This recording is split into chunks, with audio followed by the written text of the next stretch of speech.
Nama Om Vishnu Padaya Krishna Prasthaya Bhutale Śrimate Bhakti-Vedanta Swami Namaste Saraswate Deve Gauravani Pracharne Nirvishesha Shunyavadi Paschatya Deshatarne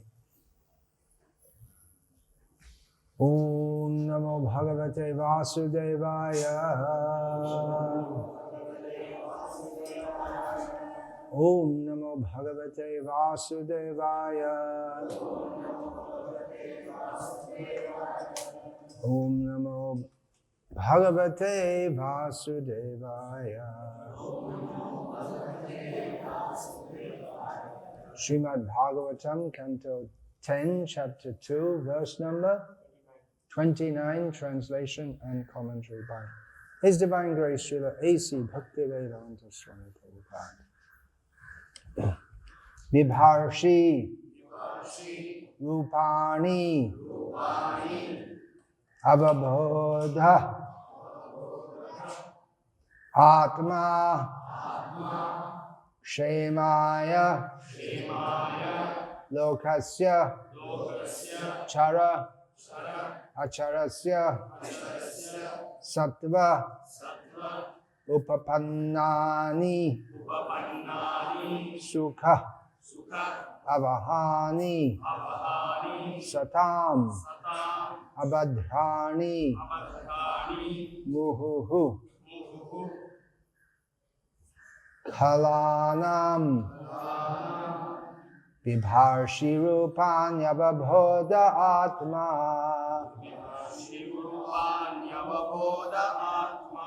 Kshemaya Lokasya Chara Charasya Sattvo Papannani Sukhavahani Satam Abhadrani Muhu Kalanam Vibharshi Rupanyavabodha Atma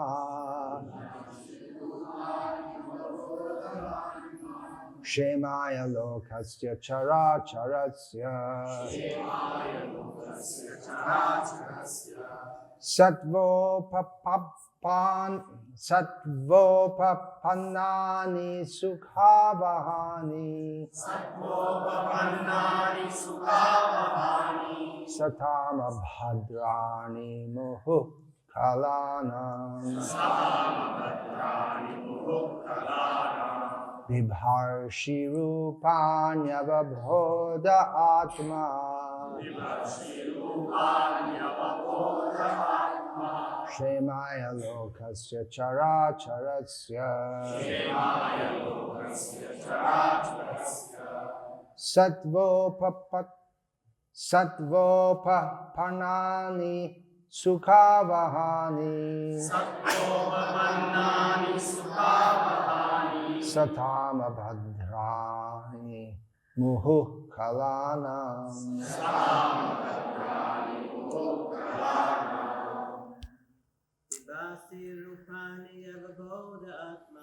Vibharshi Rupanyavabhoda Atma Kshemaya Lokasya Chara Charasya Sattvo Papannani Sukhavahani Satam Abhadrani Muhu Kalanam Vibharshi Rupanyavabhoda Atma Kshemaya Lokasya Chara Charasya Sattvo Papannani Sukhavahani Satam Abhadrani Muhu Kalanam Vibharshi Rupanyavabodha Atma Kshemaya lokasya characharasya Satvopapannani sukhavahani Satvopapannani sukhavahani Satamavadrani muhukkalana Sahamavadrani muhukkalana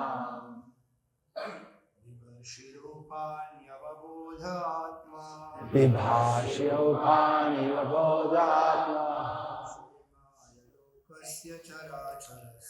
Kshemaya lokasya characharasya Satvopapannani sukhavahani Satvopapannani sukhavahani Satamavadrani muhukkalana Satamavadrani muhukkalana Devis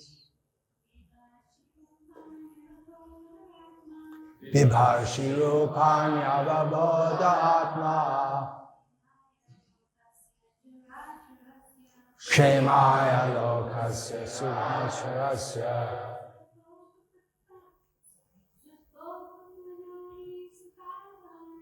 Sadvopapannani sukhavahani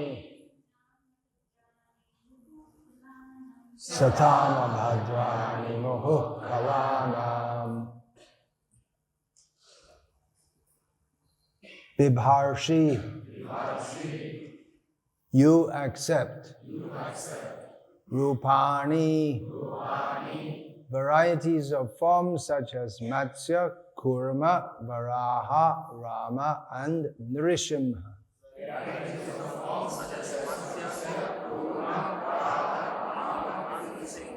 Avabodhaha, Atma. In spite of having different incarnations, you remain the Supreme, full of knowledge. In spite of having different incarnations, you remain the Supreme, full of knowledge. Kshemaya, for the benefit of everyone and especially the devotees. Lokasya, of all living entities. Chara, acharasya, moving and non-moving. Sattva, upapannani. All such incarnations are transcendental. Shuddha sattva. Sukha, avahani, full of transcendental bliss. Satam, of the devotees. Abhadrani, all inauspiciousness or annihilation. Muhuhu, again and again. Kalanam, of the non-devotees. O Lord, you are always in full knowledge, and to bring all good fortune to all living entities. You appear in different incarnations, all of them transcendental to the material creation. When you appear in these incarnations, you are pleasing to the pious and religious devotees. But for non-devotees, you are the annihilator. Purport. This verse explains why the Supreme Personality of Godhead appears as an incarnation again and again. The incarnations of the Supreme Personality of Godhead all function differently, but their main purpose is paritranaya sadhunam vinashaya cha dushkritam, to protect the devotees and annihilate the miscreants. Yet, even though the dushkritis or miscreants are annihilated, this is ultimately good for them. Om Jnana Timirandhasya Jnananjana Shalakaya Chakshurmilitam Yena Tasmai Shri Gurave Namaha Nama Shreshtham Manam Api Shakti Putramatra Swarupam Rupam Tasyagvajam Urukurim Maturim Goshtavartim Radha Kundam Girivaramaho Radhika Madhavasham Prapto Yasya Pratita Kripaya Shri Gurum Tamnatos. Vandeham Shri Guru Shri Ataf Padakamalam Shri Gurun Vaishnavanscha Shri Rupam Sagrajatam Sahagana Raghunatam Vitam Tam Sajiram Sadvaitam Savadutam Shri Radha Krishna Padam Sahagana Lalita Shri Vishaka Guru Vaishnava Bhagavan Tina Smarane Hoy Anaya Shay Hoy Nijaman Chita Puran Hare Krishna Krishna Krishna Hare Hare Hare Rama Rama Rama Hare Hare. Now in the 10th canto of the Srimad Bhagavatam, which is considered the smiling face of the Lord, according to a description in the Padma Purana, which equates different cantos of the Bhagavatam with different features of the transcendental body of Krishna, beginning from the feet. In the 10th canto is very famous for Krishna's Vrindavan pastimes, especially his pastimes with the gopis, especially the Rasa Leela. It's also famous for Krishna stealing butter, also famous for Krishna stealing the garments of the unmarried gopis. There's a lot of philosophical instruction here also, as we can see from this. In the 10th canto, we may think, now this verse is spoken by the demigods praying to Krishna within the womb of Devaki, and they are speaking Bhagavat Tattva Vijnanam, scientific knowledge of the personality of Godhead. We may think, well, that's just for the demigods, or just before Krishna appears, and then after that it's all bliss and no philosophy, as if there's a difference. But we find, even throughout the 10th canto, in fact, the longest and most complex philosophical discussion we find right there in the 10th canto of Bhagavatam. What am I talking about? Anyone? Don't all shout at once. Prayers of the personified Vedas. It's pretty tough stuff. Practically, to understand that in context, you have to know all the different darshans, all the philosophies and this and that. And we find also that although Vishwanath Chakravarti Thakur is very famous for his elaborations on the Gopi Leela, but he also gets into the prayers of the personified Vedas and unpacks it philosophically. Any one verse there is a whole PhD thesis. You could unpack it hugely. So here also we find the demigods are speaking to Krishna. Why are they telling him all these things? They say, Avabodha Atma. You Bodha, you know this term. Prabodha. Bodha gives the idea of intelligence, knowledge. So Avabodha Atma means one who is full in knowledge in himself. In spite of having different incarnations, you remain the supreme full of knowledge. Well, if he's full of knowledge, why do they have to tell him he's full of knowledge? He already knows it, right? It's like one time one devotee said to Srila Prabhupada, Srila Prabhupada, I've surrendered my life fully to you. And Prabhupada said, I already know that. Why do you need to tell you? Sometimes you become, someone tells you something as if they think they're informing you something which you know very well. I remember once I was taking prasadam with Jayapataka Maharaj in Chennai, the old T. Nagar Center, and they were serving prasadam and said, oh, this is idlis and sambar. He said, yeah, I know. I've been coming to South India for more than 20 years. I know what idlis and sambar. So like, just I know where that boom popped out of my subconscious. So why are they telling him? Well, it might be. You might say it might be boring being God. The Christian concept, at least, if they have any concept, what I heard, he's sitting on a cloud somewhere up there, and they're all angels strumming harps and singing his praises. And then until the day of judgment, he's throwing people into hell, and then after that, there's nothing really to look down at except everyone in hell. But it sounds kind of boring. You're sitting on a cloud, just sitting there all the time and strumming some harp. You become an angel, and that's what you do. Then you praise him, and he yawns through his big white beard. But Krishna Lila is a lot more interesting. It's full of rasa.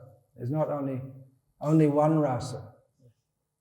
Well, there are two rasas, right, in the Christian concept. Not that they have any idea of rasa. One is this awe and reverence. And the other is, what do you call that? Dvesha rasa? The pleasure of looking at people suffering in hell. So maybe something like Bibhatsa rasa. But Krishna Lila is full of variety, and he is the Supreme Personality of Godhead. Why are the demigods saying this? They're saying it more for their own benefit. It's not that he's benefited. He's not benefited by us praising him, but he is pleased. He is pleased when he is praised, no doubt. As part of being God, you're praised. So he likes that. Although, as we find that's brought out in Chaitanya Charitamrita, that Krishna actually prefers the rebukes of the gopis more than praises like this. Not that he doesn't like it. He is, after all, Stava Priya. Where is he? He's right here. His name is Stava. It means he likes to be praised with Vedic verses. So it's not that he doesn't like that. But he likes more the rebukes of the gopis. But if everyone was rebuking him all the time, then it wouldn't be fun. You have to have a variety. It's not all the same. The demigods are praising him. They need to know this because they are very much prone to forget it. As we find it repeatedly in the Bhagavatam, famously in the 10th canto, we find Brahma, he's also supposed to be Avabodha Atma. You don't become Brahma if you're some idiot. You have to be very pious and very intelligent and very spiritually advanced also. He's the topmost Brahmana. But even he became bewildered by Krishna's Maya. And he had some doubt. Maybe Krishna is an ordinary person. It didn't take him long to think, well, maybe I made a mistake. A moment later, which was a year on earthly calculations. And then Indra tried to kill everyone in Vrindavan. That's pretty serious, isn't it? It's pretty demoniac, actually. And then after getting chastised by Krishna, again he wanted to fight with Krishna. So, muhyanti yat suryaha, we find in the beginning of Bhagavatam, that he bewilders even the great demigods. So sometimes when they need some help, they get their consciousness sorted out. They know actually. They couldn't make prayers like this unless they knew who is Krishna. At least theoretically they know. But they're not able to fully apply it in their life because they are retaining material desires. They're attached to their positions as demigods. What they say is completely correct, of course. This verse is it's Bhagavad Gita verses, Ajopi sanavyayatma bhutanam ishvaropi san prakritim swamadhishtaya sambhavame atmamaya. And then yada yada hi dharmasya glani bhavati bharata abhutanam adharmasya tadatmanam sadam shrujamyaham paritranaya sadhunam vinashaya tadushkritam dharma samsthapanarthaya sambhavami yuge yuge. So this verse which we're reading today summarizes those 3 verses. He's unborn, but he appears avyaya atma. He doesn't diminish. Here the demigods say that he accepts various forms, but it's not that he becomes reduced by doing so. He's in full knowledge. It's not that one part comes out from him, and therefore that part is less than the whole, or the whole has become lesser because of the expanded form. And he appears for the benefit of all living beings. It brings out a point which is not there in those 3 verses from Gita, that he benefits everyone. Here it says, Satam Abhadrani, he delivers the devotees from all inauspiciousness, and what do we turn down? Sukhavahani Satam, he gives bliss to the devotees, and Abhadrani Kalanam. Srila Prabhupada sometimes translates this word Kala. Here he translates it as non-devotee. Sometimes he translates it as rascal. That verse is there. What is that?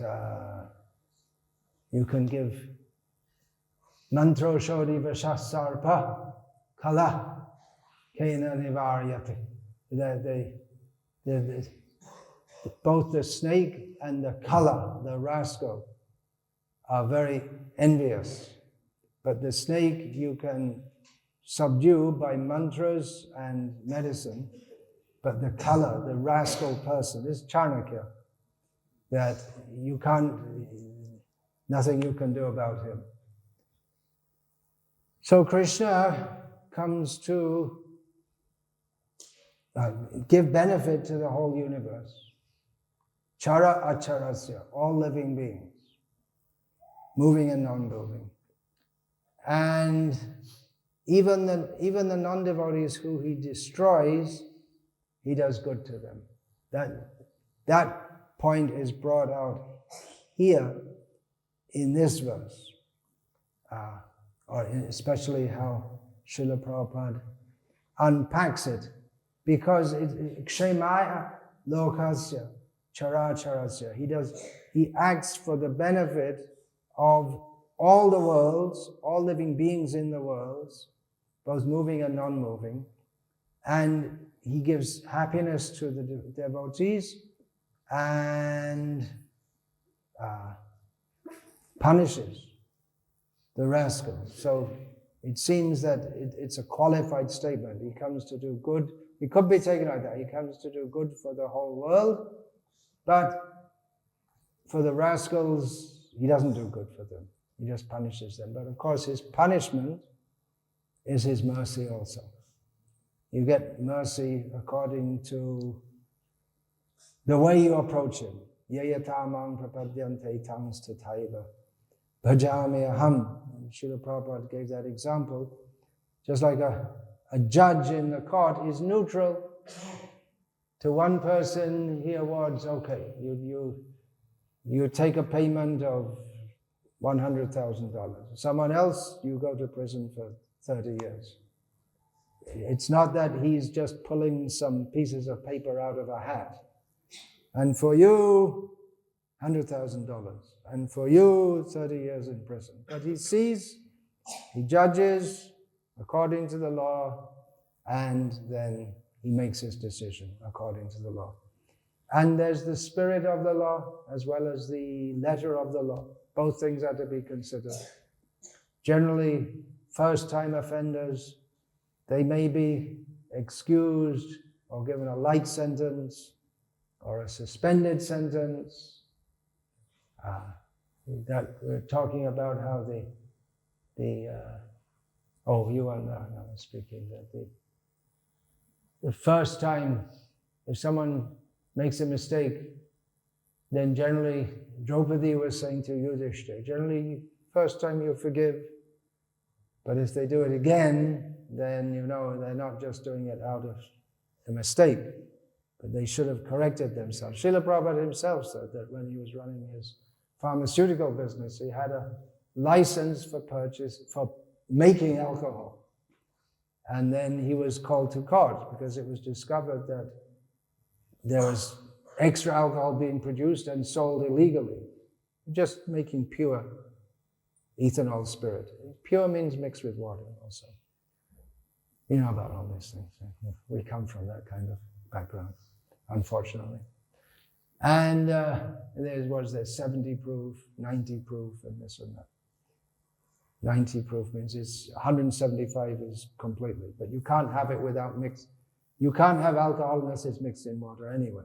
There's no such thing. It doesn't exist. Anyway, so Mr. Day went to court and he said that to Your Honor, Prabhupada said this himself, I know it's a fault, I'm responsible as the proprietor of the company, but it was my manager did that without my knowledge, and I'll be more careful in future. And the judge let him off. But if he was called again, of course, just theoretically here, someone may be excused. All right, there's a respectable gentleman, speaks in English, which was quite rare in those days. And so they let him. But if he came again, then you say, no, you can't have lenience now. Even if you didn't know and it was your manager, you're already warned, and so you should have been responsible to see. So there is justice, and there is also mercy. And where is the balance between them? It's hard to say.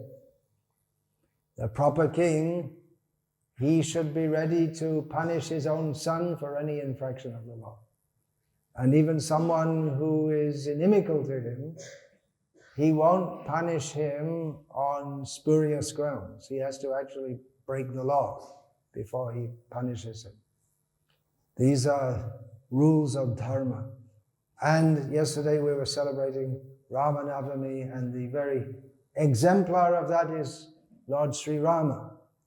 And the exemplar of doing what he likes is Krishna, who's about to come now.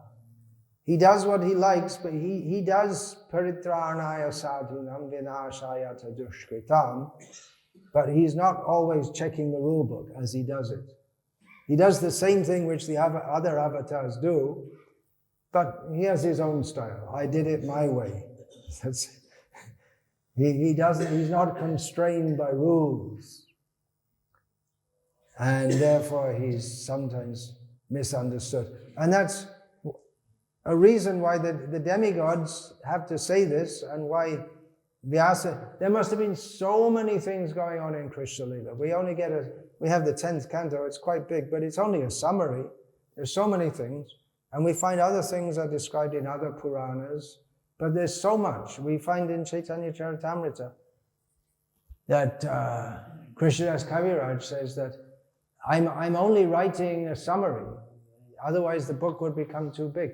That means there must have been many other pastimes which he heard from Raghunath Das Goswami, You must have heard, he heard so much from Raghunath Das Goswami. And there are other books, of course, there's Chaitanya Bhagavat, and we have others, Chaitanya Chandrodaya, that's a Nataka, and then we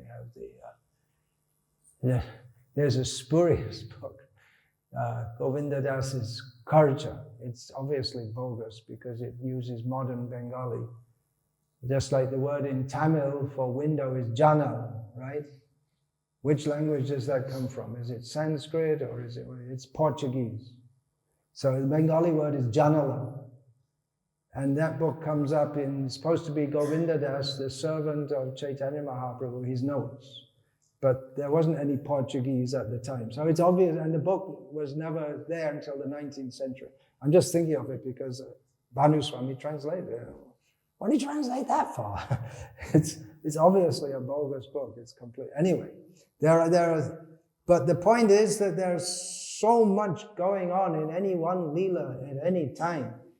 We find even devotees who just had a few seconds of personal association with Srila Prabhupada. It can be just the way he looked at them. That's enough to change their whole life. Indradyumna Swami told one story like that. Was it in Australia somewhere? I think it was. Someone heard, so he was walking outside. You remember that one? He was walking outside some hall, and he heard there's something going on inside. Out of curiosity, when he heard Prabhupada say one line, and that was the last line in the talk, and then the talk was finished, and Prabhupada went off the stage, and that changed his whole life.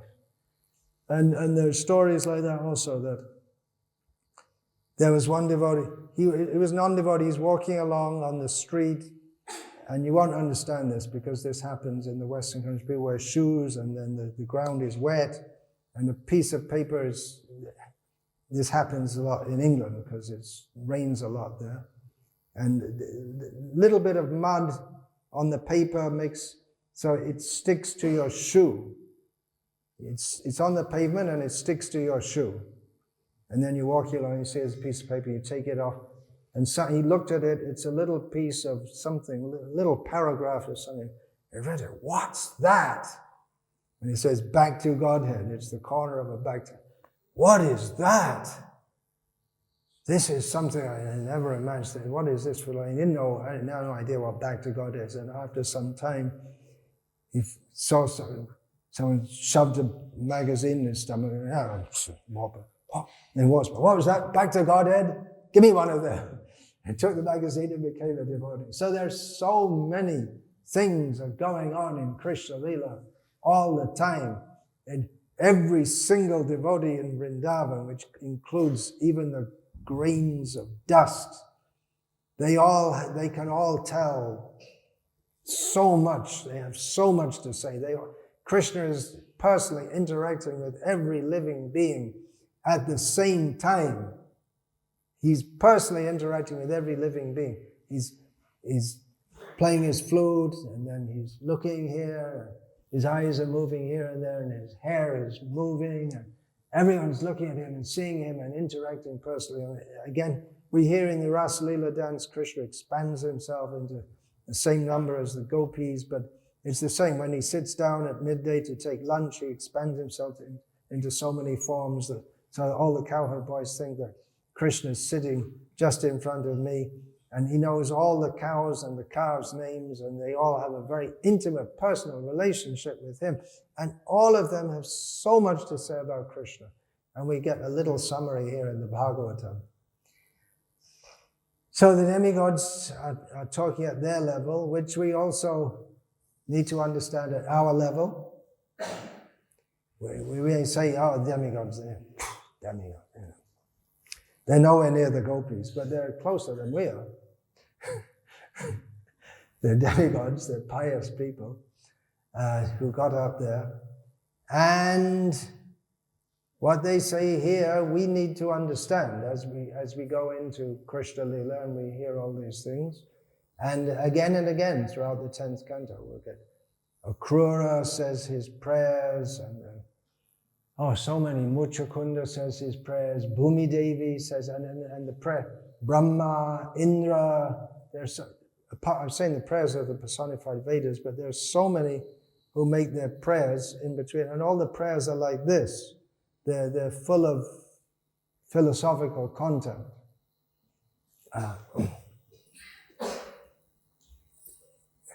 Generally, those who are going to pray to Krishna, they have an attitude of reverence toward him. So we also need to have that, and that's interspersed with all the pastimes. Vyasadeva has given it like this, so that we don't start to think like Brahma did, that it's just some boy. They're making a big fuss about him, but after all, he's just some boy. Hey, he's a nice-looking boy, young boy, just like we saw so many nice-looking young boys yesterday, but dressed up as Rama and Lakshman. But we don't think because they're dressed up like that they actually are Rama and Lakshman. We know who they actually are. I was asking Chitai, who's that? Who's that? Who's that? And he told me just before Kumbhakarna came on, you'll never guess who is Kumbhakarna. I immediately, who's going to act Kumbhakarna? Because it wasn't a coward. I immediately guessed. I got it. Who else?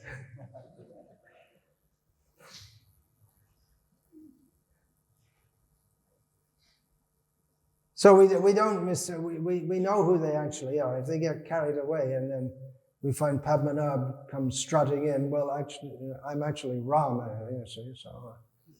no, you're not. You did, okay, you acted quite well, all right, quite good, but you're not Rama. Just let's be realistic here. So we need to understand who Krishna is as the Supreme Personality of Godhead. Srila Prabhupada, he titled his 10th canto edition of Bhagavatam, the summary study. He said he's going to make a summary study, but then he ended up doing the whole 10th canto. It was supposed to be, it seems they had the idea just to do a summary. It says a summary study, but he didn't summarize it. He gave it all with explanation also.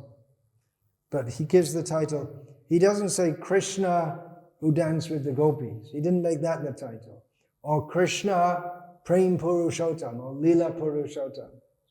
That would have been quite fitting also. Krishna, the supreme lover, or the supreme actor of pastimes, or however you try.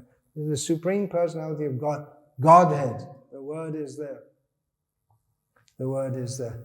Actually, I've been going through the 10th canto recently, means over the last few weeks, because it takes some time to go through it.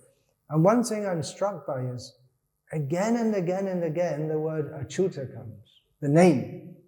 I didn't do a search yet, but it seems that name comes up more than any other name in the 10th canto. And the Sanatana Goswami, I'm reading his commentary, that he gives the meaning of it, and the implication of it, that you never fail in your promise, or that you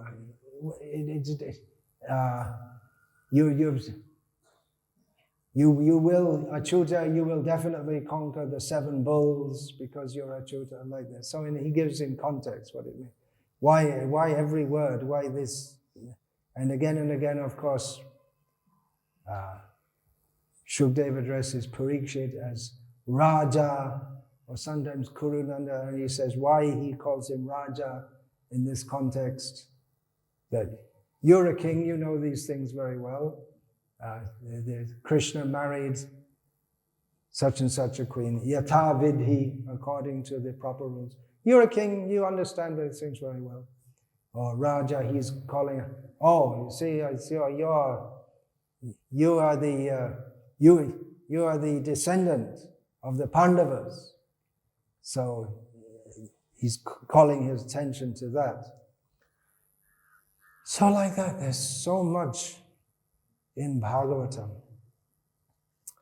Even I'm saying this verse, it summarizes many of the points in those 3 verses in Gita.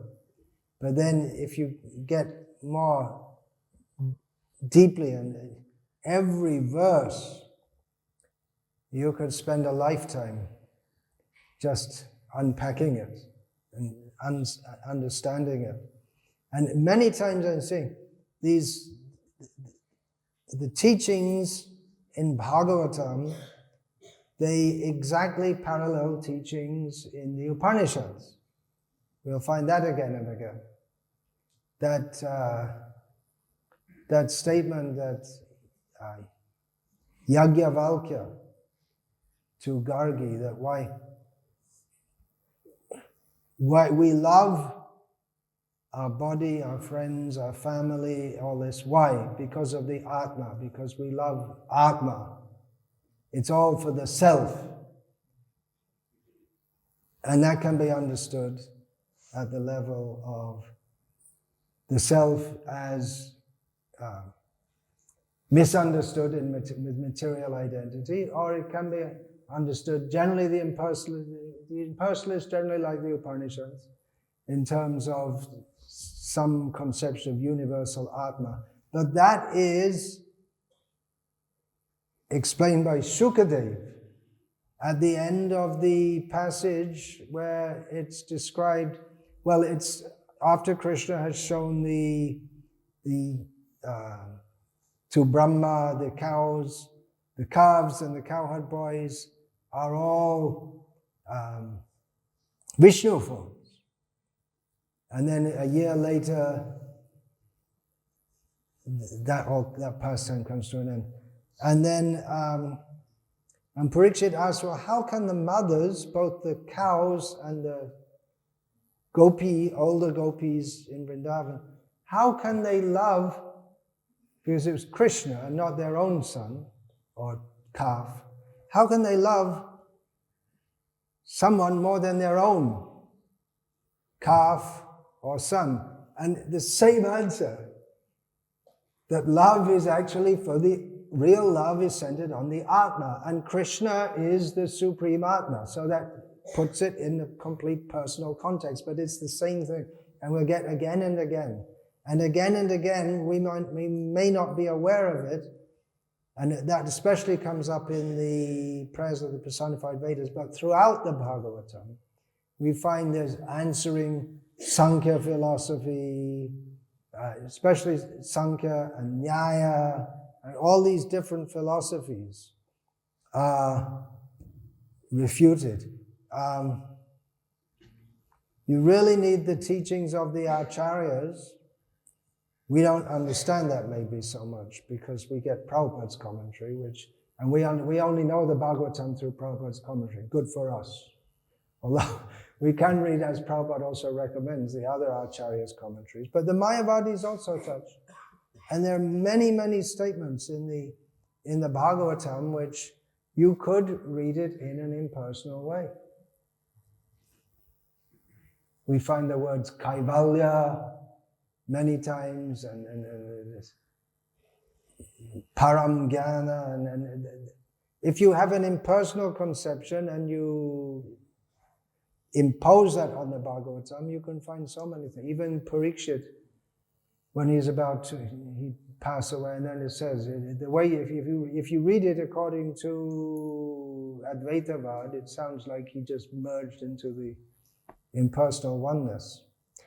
So many things. It's huge. This Bhagavatam is huge.